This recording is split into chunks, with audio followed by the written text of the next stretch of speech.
Avon's newest beauty fashion. Back in the 1970s, Avon wasn't just a brand. It was an event. The knock at the door, the catalog that felt like a magical wish book, and the products that promised beauty, glamour, and sophistication. So today, we're counting down 10 Avon products from the 70s that smelled better than they worked. Number 1. Sweet Honesty Cologne.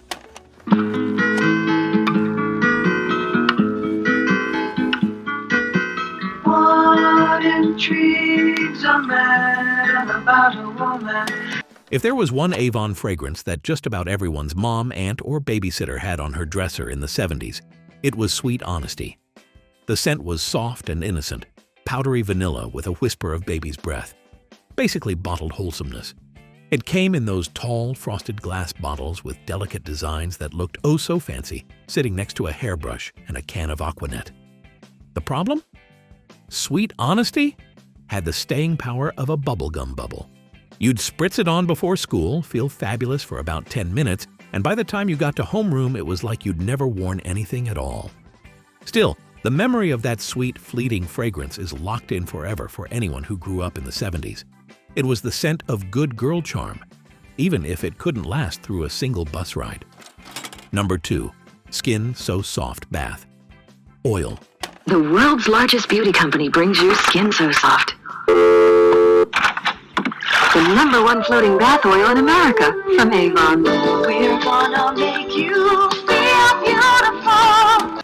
Ah, Skin So Soft, the product that promised to make your skin silky smooth, keep mosquitoes at bay, and somehow turn every bath into a spa experience.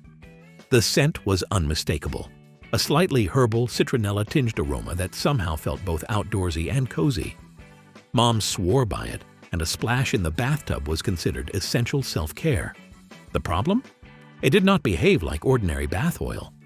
Instead of being absorbed, it coated your body in a slippery layer that made the tub a treacherous skating rink. One wrong step and you were doing an unintentional figure skating routine on porcelain. And while it might have kept a few mosquitoes away, it mostly just made bath time extra hazardous. Still, even with its quirks, the scent was so nostalgic and comforting that decades later, just catching a whiff of it can instantly transport you back to childhood summers, lazy baths, and those tiny ritual moments with Mom's Avon catalog in hand. Number 3. Lip Pomade/Lip Pop.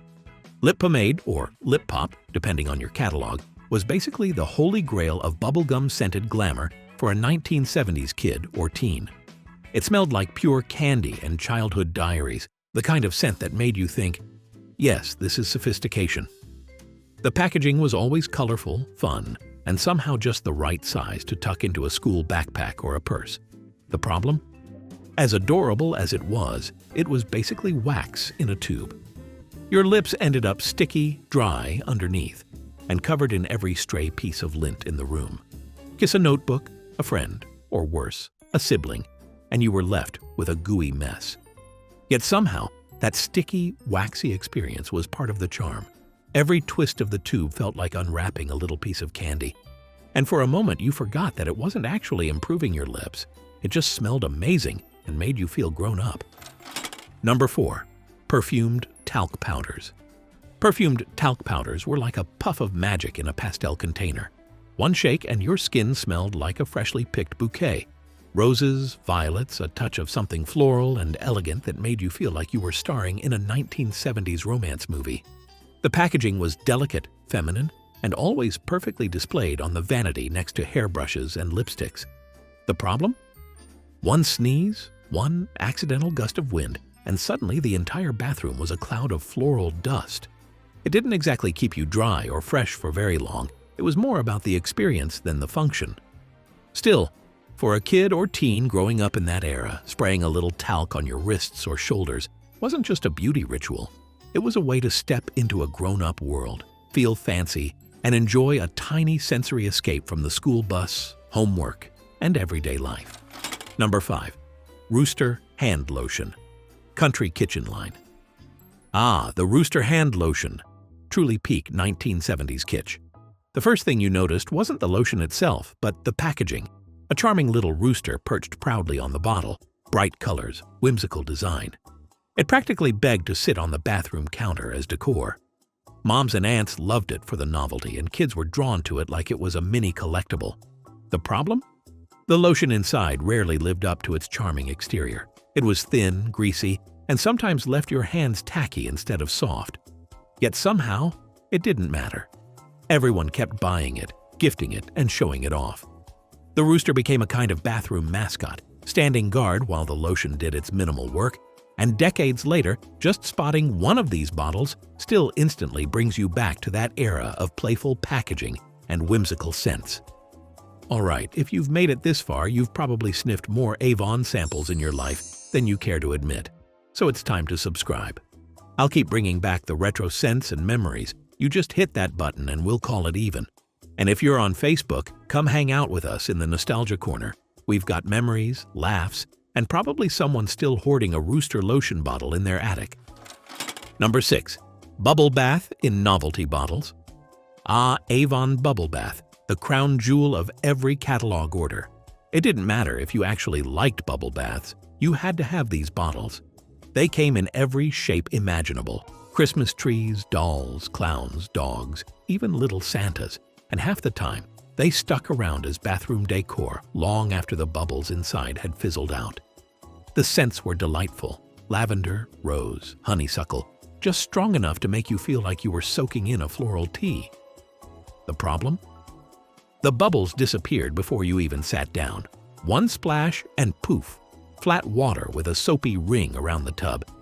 And when the suds went away, they left behind that weird film that turned bathtubs into slip hazards. Still, the bottles were iconic, and most of us secretly bought them more for the shape than the actual bath. Number 7. Lemon Velvet Hand Lotion. Now this one was dangerously deceiving. The second you opened the cap, you were hit with the scent of lemon cake batter, like your grandma's kitchen on baking day. Honestly, you almost wanted to grab a spoon. The smell was that good. But the second you actually rubbed it into your hands, the dream ended. Instead of soft, moisturized skin, it felt like you were spreading Elmer's glue across your fingers. Sticky, tacky, and somehow your hands ended up drier than before. You'd sit there flexing your fingers, wondering if you'd accidentally lacquered them. Still, that scent kept people buying it over and over, because let's be real, sometimes smelling like dessert was worth the weird, gluey aftermath. Number 8. Duck Decoy, Pomander, and Soapbox. Avon loved a good gimmick, and this was peak 1970s kitsch. These little duck-shaped pomanders and soapboxes looked more like something you'd find in your grandma's curio cabinet than in the bathroom. The scents? Fresh, lemony, and just sweet enough to make you want to crack them open again and again. The problem was, once you actually tried to use them, the magic kind of stopped. The soaps wore down fast, and the pomander scent faded quicker than a disco hit on the charts. Still, people couldn't resist collecting them. Half the time they sat untouched on a shelf because the packaging was the real star. They were less about function and more about flexing that your bathroom had style. Number 9. Pop Top and Color Magic Lipsticks. These lipsticks were the ultimate combination of style, fun, and novelty in the 1970s Avon catalog. The Pop Top design made opening the lipstick feel like unwrapping a secret treasure, and the Color Magic line promised to adjust to your unique lip tone. Magical, right? The scents were sweet and playful, like candy or fruit, making every application feel like a treat. The problem? Once applied, the colors didn't always behave as promised. They could fade unevenly, smudge, or feel more like a decorative accessory than actual makeup. Still, for kids and teens sneaking a peek at Mom's Avon stash, these lipsticks were irresistible. They weren't just makeup, they were a way to play dress-up, experiment with color, and feel grown up, all while indulging in a fragrant, fun, candy-like ritual that only the 70s could deliver. Before we wrap this up, let's take a peek at some of your sweet memories from the last videos. These comments seriously make my day, and I'd love to feature even more of them in the next video. So drop your favorite Avon product from the 70s down below. Who knows? Your story might pop up right here on screen next time. Number 10. Cream Eye Makeup. In the 70s, cream eyeshadow was all the rage. Avon's had a lovely floral scent and came in pretty colors, but the moment you blinked, it creased like a road map. By lunchtime, you looked like you'd gone 10 rounds in gym class. But back then, just having makeup that matched your outfit felt revolutionary. Looking back, these products may not have delivered miracle results, but they didn't have to. They were about the ritual, the scent, the packaging, and the feeling of glamour that came with that little Avon catalog. And in a way, that's why we remember them so fondly. Because sometimes, nostalgia smells sweeter than reality.